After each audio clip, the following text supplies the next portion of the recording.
नमस्कार, स्वागत है आपका जनता टीवी में। मैं हूं आपके साथ सचिन चौहान। बात करेंगे तमाम खबरों की, लेकिन बुलेटिन की शुरुआत इस वक्त की बड़ी खबर से कर लेते हैं। कृषि मंत्री जेपी दलाल की प्रेस कॉन्फ्रेंस को लेकर यह बड़ी खबर सामने आ रही है। किसान की फसल एमएसपी पर ही खरीदेंगे। आपको बता दें कि अभी से थोड़ी देर पहले ही यह प्रेस कॉन्फ्रेंस हुई है, जिसमें तमाम बातों का जिक्र कृषि मंत्री की तरफ से किया गया है। उन्होंने कहा कि किसान की फसल एमएसपी पर ही खरीदी जाएगी, किसान को फसल का पूरा पैसा मिलेगा, यह भी उन्होंने श्योर किया है। और कल सबसे ज्यादा मात्रा में गेहूं खरीदा गया है और इस साल गेहूं की ज्यादा खरीद भी होगी, यह भी उन्होंने स्टेटमेंट दिया है।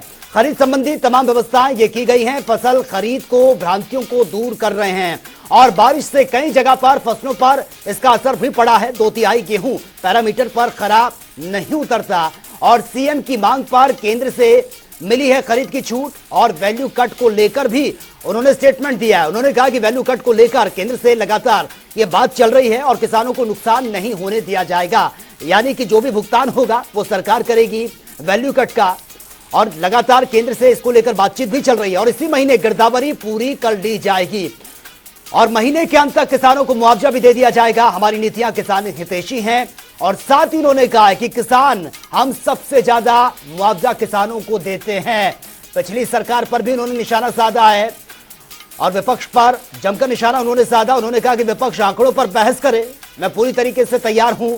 उन्होंने विपक्ष को चैलेंज करते हुए कहा है कि फैक्ट के साथ अगर विपक्ष बहस करने के लिए तैयार है तो वो मैदान में आए और इस पर बहस भी करे।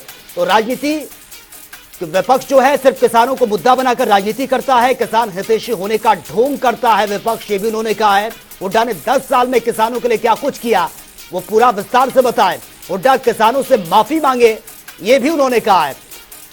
तो आपको बता दें कि चंडीगढ़ में यह प्रेस कॉन्फ्रेंस थी कृषि मंत्री जेपी दलाल की, जहां पर पत्रकारों के सवालों का जवाब देते हुए वो नजर आए और क्या कुछ अब तक किसानों के लिए सरकार की तरफ से किया गया है उसका भी पूरा का पूरा ब्यौरा उन्होंने सामने रखा है। उन्होंने कहा कि किसानों के साथ सरकार खड़ी है और किसानों को डरने की जरूरत नहीं है। जो नुकसान हुआ है उसका लगातार गिरदावरी करवाई जा रही है और जो डेटा कलेक्ट हो रहा है उसी के आधार पर किसानों को मुआवजा राशि भी दे दी जाएगी। और साथ ही विपक्ष को आड़े हाथों लेते हुए उन्होंने कहा कि विपक्ष सिर्फ किसानों को मुद्दा बनाकर अपनी राजनीति चमकाने की कोशिश कर रहा है, किसानों को बरगलाने की कोशिश कर रहा है। अगर विपक्ष के पास फैक्ट है, आंकड़े हैं, तो मैं बहस करने के लिए तैयार हूं। विपक्ष अपने आंकड़े रखे, मेरे पास पूरा डेटा है, पूरे आंकड़े हैं और उसी पर ही यह सार्थक बहस की जाए। और साथ ही उन्होंने कहा कि कल सबसे ज्यादा मात्रा में गेहूं खरीदा गया है। हालांकि बेमौसम बरसात जो हुई है उससे किसानों को नुकसान हुआ है, यह भी उन्होंने एक्सेप्ट किया है।